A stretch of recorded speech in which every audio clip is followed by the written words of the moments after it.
وفاة أطول رجل الباكستاني، طبعا غلام كلنا عارفينه. ده فيديو من المستشفى لحظة وفاته،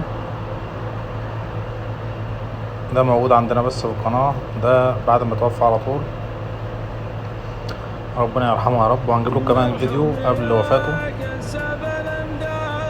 تعالوا نشوف مع بعض الفيديو التاني. ده قبل وفاته، آخر فيديو ليه لغلام قبل وفاته. الله يرحمه يا رب ويدخله فسيح جناته.